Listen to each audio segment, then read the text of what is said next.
అదృష్టం అంటే ఎవరో తెలుసా? యేసయ్యే. కాలము ఈజ్ ఈక్వల్ టు అదృష్టం, రెండు ఒకటే. ఈ రెండు కలిపి యేసయ్య. ఆయన నీ దగ్గర ఉన్నాడు, ఆయన నా దగ్గర ఉన్నాడు. ఆయన చాలనుకున్నాం, ఇంకా దేన్ని పట్టించుకోవాలి, ఆయన చాలనుకున్నాం. ఇప్పుడు ఏం జరుగుతుందంటే తెలుసా మీకు? ఆయన మూడవది నీకు ప్రశాంతత ఇస్తాడు. బేటా వాళ్ళు ముందుకెళ్ళారు, వీళ్ళు ముందుకెళ్ళారు, నువ్వు టెన్షన్ పడొద్దు బేటా. నేనున్నా కదా నీకు. నీకు నిర్ణయించిన నిర్ణయ కాలంలో నీకు చూపే కృపను నీకు చూపుతాను. నిమ్మళంగా ఉండును, ప్రశాంతంగా ఉండును, నెమ్మదిగా ఉండును, ఏం హడావుడి పడొద్దు.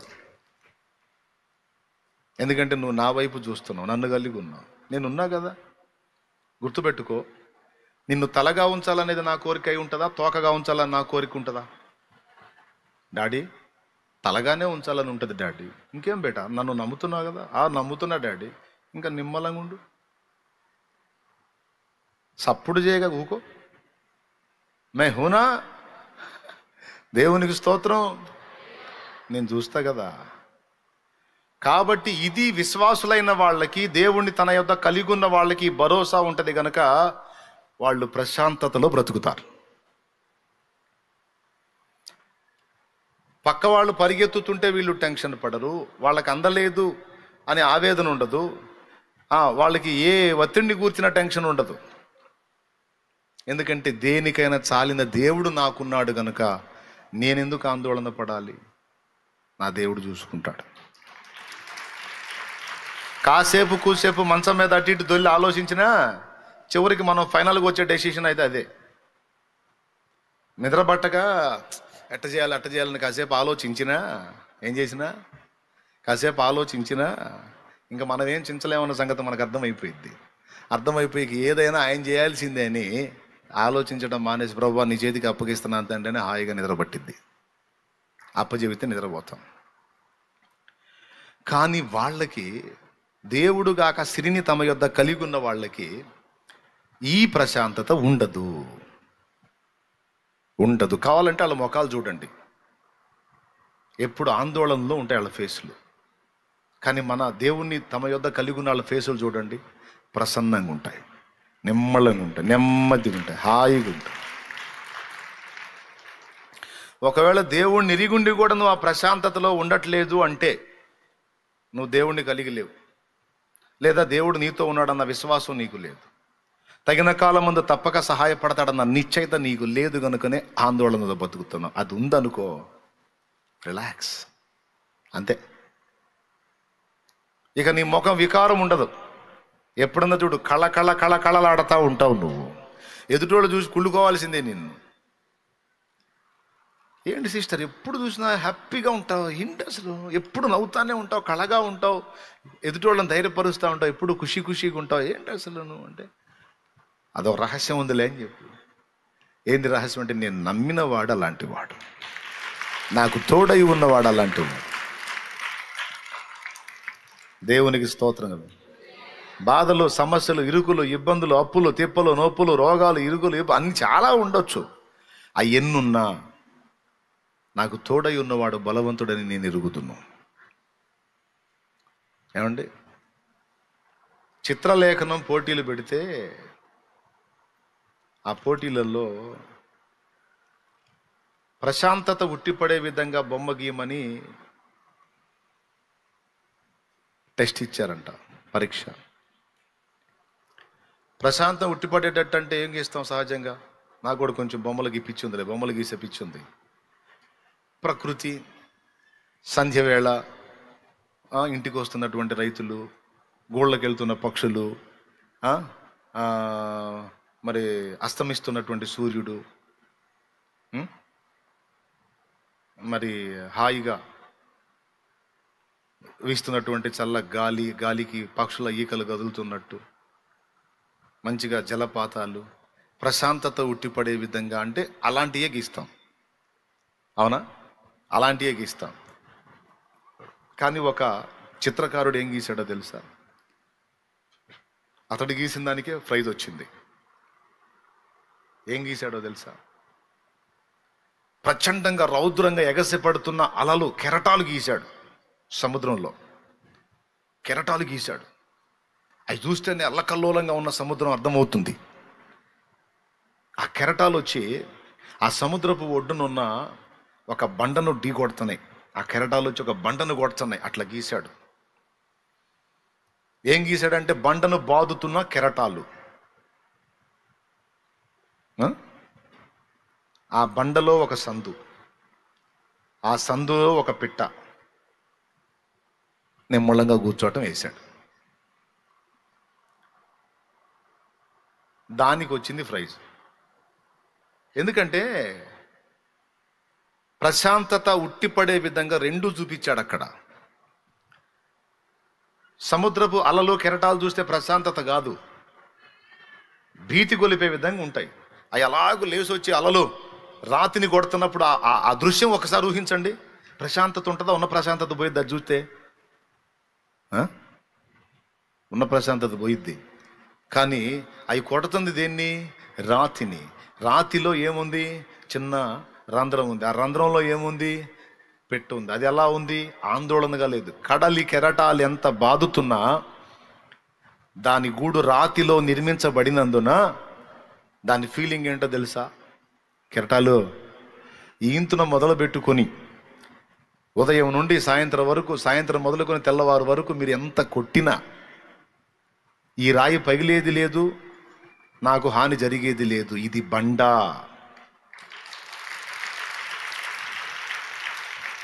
ఇదేంటి?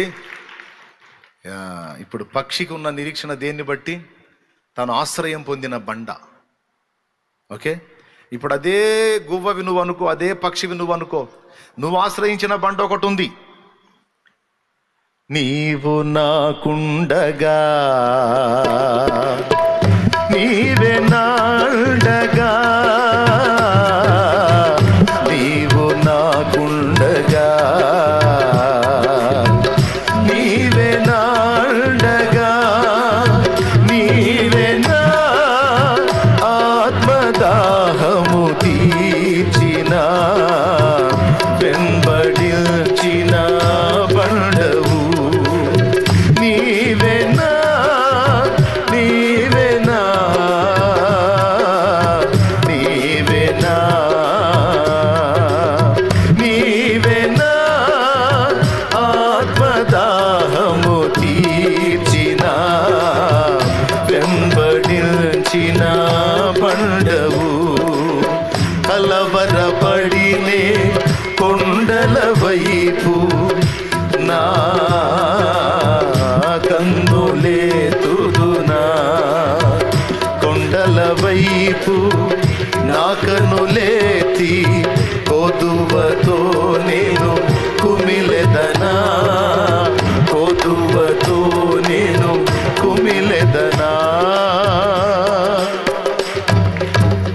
హల్లెలూయా. నేను ఆశ్రయం పొందినవాడు కూడా బండ.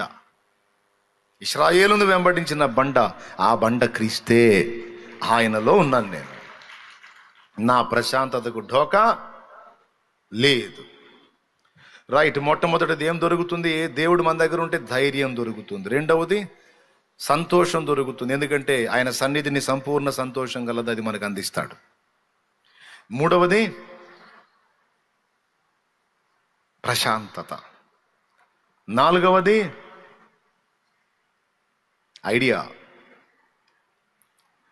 ఎలాంటి విపత్తుకు కూడా తప్పించుకోవడానికి ఐడియా ఇస్తాడు. స్టార్టింగ్లో మనం టెన్షన్ పడినా తర్వాత మోకాళ్ళు వేసేది ఖాయం, దేవుడు ఆలోచన చెప్పేది ఖాయం. ఎందుకంటే మనకు ఆయన ఉన్నాడు కాబట్టి. కానీ అన్యుడికి లేదు. బీపీ పెంచుకోవటమే, నరాలు పగలటమే. దేవునికి స్తోత్రం. కానీ మనకి దేవుడు ఉన్నాడు. దేవుణ్ణి ఎరిగి, దేవుణ్ణి హత్తుకొని, దేవుని మీద హృదయాన్ని ఆనుకోన చేసిన వాళ్ళందరికీ దేవుడు ఉన్నాడు కనుక సమస్య వచ్చినప్పుడు టెన్షన్ పడిన తర్వాత దాని నుంచి బయటపడటానికి కావలసిన ఆలోచన నా దేవుడు ఇస్తాడు. లోకంలో అన్యులు అంటారు, అన్యులకి ఎంత భరోసా ఉందో చూడండి. ఇక దేవుణ్ణి ఎరిగిన మనకి ఇంకా ఎక్కువ భరోసా ఉంటుంది. ఏంటో తెలుసా? 100,000,000 దరిద్రాలకు 1,000,000,000 ఉపాయాలంట. తమ్ముడు కాళ్ళుముడు. శతకోటి దరిద్రాలకు అనంత కోటి ఉపాయాలు వాళ్ళు చెప్పుకుంటారు ఆదరణ కోసం. ఏ ఆదరణ లేని వాడికి అంత భరోసా ఉంటే జీవము గల దేవుణ్ణి కలిగి ఉన్న మనకెంత భరోసా ఉంది? అవునా? కాబట్టి నీకు ఒకవేళ శతకోటి సమస్యలు వస్తే వాటికి అనంత కోటి పరిష్కారాలు నా దేవుని దగ్గర ఉన్నాయి. చక్కని ఆలోచన చెప్తాడు. మనం ఆయన ఆశ్రయిస్తాం. ఎందుకంటే మన హృదయం ఆయన మీద అనుకుంది. మనం ఆయన ఆశ్రయించిన వాళ్ళం. మన మైండ్ అంతా ఆయనే. కాబట్టి ఐడియా. ఏం టెన్షన్ పడుతున్నావా ఎట్లా చేయాలని? నేను చెప్తా చెయ్యి అని ఐడియాస్ ఇస్తాడు. ఈరోజు ప్రపంచ ప్రఖ్యాతిగాంచిన శాస్త్రవేత్తలలో పెక్కుమంది కనుగొన్న విషయాలే ఈరోజు మనం వాడుకుంటున్నాం. వేసుకున్న వస్త్రాన్ని కుట్టే కుట్టు మిషన్ దగ్గర నుంచి పైన తిరిగే ఫ్యాన్ దాకా, దాన్ని పవర్తో తిప్పుతున్న విద్యుత్ దాకా కనుగొన్న వాళ్ళంతా క్రైస్తవులే. కనుక్కున్న వాళ్ళంతా క్రైస్తవులు. ఎక్కువ శాతం మంది మెజారిటీ క్రిస్టియన్సే ఉన్నారు, క్రైస్తవులే ఉన్నారు. కావాలంటే మీరు సెర్చ్ చేసి చూసుకోండి. అంటే భూమి మీద బతకడానికి అనువైనటువంటి వనరుల కోసం వాళ్ళు దేవుడిని ఆశ్రయించారు. దేవుడు ఒక బల్బు వెలిగించాడు. నిజంగానే బల్బు వెలిగించాడు థామస్ ఆల్వా ఎడిసన్. బ్రెయిన్లో వెలిగింది ఫస్ట్ బల్బు థామస్ ఆల్వా ఎడిసన్కి, తర్వాత అది బయట వెలిగింది. ఫస్ట్ బ్రెయిన్లో వెలిగించిన వాడు దేవుడు. ఆ జ్ఞానం ఆయనే ఇస్తాడు. బ్రతకడానికి నీకు కావలసిన వనరులు, ఆ సౌకర్యం కోసం కావలసిన జ్ఞానాన్ని నీకు ఇస్తాడు ఆయన. కంప్యూటర్ కనుగొన్న దగ్గర నుంచి, గ్రాహం బెల్ దగ్గర నుంచి అన్ని రకాలు చూడండి. ఫోన్ కనుక్కున్న గ్రాహం బెల్ ఈరోజు ఫ్లైట్లో తిరుగుతూ ఉన్న రైట్ బ్రదర్స్ చూడండి. అన్నీ రైల్ ఇంజిన్ కనుక్కున్నాడు, ప్రింటింగ్ మిషన్ కనుక్కున్నాడు గూటెన్బర్గ్,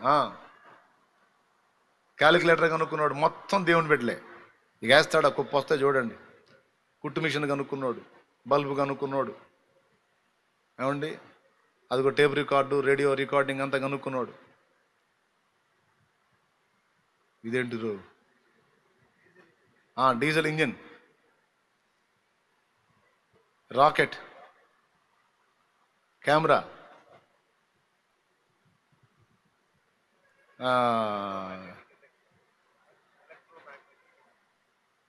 విద్యుత్ శక్తి కదా అది.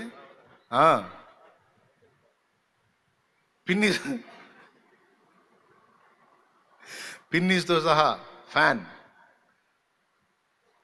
సీలింగ్ ఫ్యాన్ చూడండి. టెలిస్కోప్, అవును, థర్మామీటర్. ఐజాక్ న్యూటన్ ఆయన ఫాదర్ ఆఫ్ ఫిజిక్సా? దేవునికి స్తోత్రం కలుగును కాక. ఇప్పుడు మీరు చూస్తే చాలాసేపు వస్తాయి అవి. ఎందుకు? అన్ని కనుక్కున్నారు వాళ్ళు. ఈ జ్ఞానం ఇచ్చింది ఎవరు? భూమి మీద మనుగడ సాగించడానికి, వనరులతో బ్రతకడానికి జ్ఞానం ఇచ్చిన వాడు ఆయన. ఐడియా ఇస్తాడు. చేయి పట్టి వెన్ను తట్టి చక్కని ఆలోచన చెప్పి నడిపిస్తాడు నా దేవుడు శ్రమలోనైనా. ఓకేనా? 4 రకాలు చెప్పా. ధైర్యం, సంతోషం, ప్రశాంతత, ఐడియాలజీ. 4 దేవుణ్ణి కలిగి నోటికి దొరుకుతాయి. 5వది, ఈ 4 వాళ్ళకి లేవు, మళ్ళీ మనకున్నాయి. 5వది జన్మ సార్థకత. కాలమును ఎలా ఖర్చు పెట్టాలి, లైఫ్ని ఎలా అర్థవంతంగా ఖర్చు చేయాలనే జ్ఞానము, గ్రహింపు దేవుడు మనకిస్తాడు, కానీ వాళ్ళకి తెలియదు అది. అందుకే కూర్చొని గవలాడుకునే వాళ్ళు గవలాడుకుంటారు. ఏమండి పనికి మళ్ళీ మీటింగ్లు వేసుకునే వాళ్ళు వేసుకుంటూ ఉంటారు. పిచ్చి పిచ్చి పనులన్నీ చేస్తుంటారు. కొంతమంది ఏం చేయరు, ఊరకు కూర్చొని చూస్తూ ఉంటారు, వచ్చేవాళ్ళు పోయేవాళ్ళు. ఇదే పని. కానీ దేవుణ్ణి ఎరిగిన బిడ్డలు అలా టైం పాస్ చేయనీడు. ఇంకా చెప్పాలంటే టైము చాలనంతగా దేవుడు తన పనిలో వాడుకుంటాడు. లైఫ్ని ఎలా ఖర్చు పెట్టాలో, ఏ విధంగా పని చేయాలో, ఏ విధంగా సేవ చేయాలో, ఏ విధంగా ఇతరులకు ఉపకారం చేయాలో, ఎలా లైఫ్ని సద్వినియోగం చేసుకోవాలో దేవుడు తన బిడ్డలకి జ్ఞానం ఇస్తాడు. వాళ్ళు లైఫ్ని అర్థవంతంగా ఖర్చు పెడతారు. సింపుల్గా మీరు కావాలంటే టెస్ట్ చేసి చూడండి. ఒక ఫ్యామిలీ ఉంది, భార్య భర్త ఉన్నారు, వాళ్ళకి పిల్లలు లేరు అనుకుందాం. సౌండ్ ఫుల్ డబ్బు ఉంది. ఇక వాళ్ళు చేసే పని ఏంది మీరు చెప్పండి? ఇంక వాళ్ళు ఏం పని చేయాల్సిన అవసరం లేదు. కంపెనీలు ఉన్నాయి, నెలకి లక్షల లక్షల కోట్ల డబ్బులు వస్తాయి వాళ్ళకి. ఇక ఆ డబ్బులు లెక్కేసుకోవడం తప్ప ఇంక రెండో పనేం లేదు. వాళ్ళు ఏం చేస్తారు మీరు చెప్పండి? వాళ్ళు ఏం చేస్తారు మీరు చెప్పండి?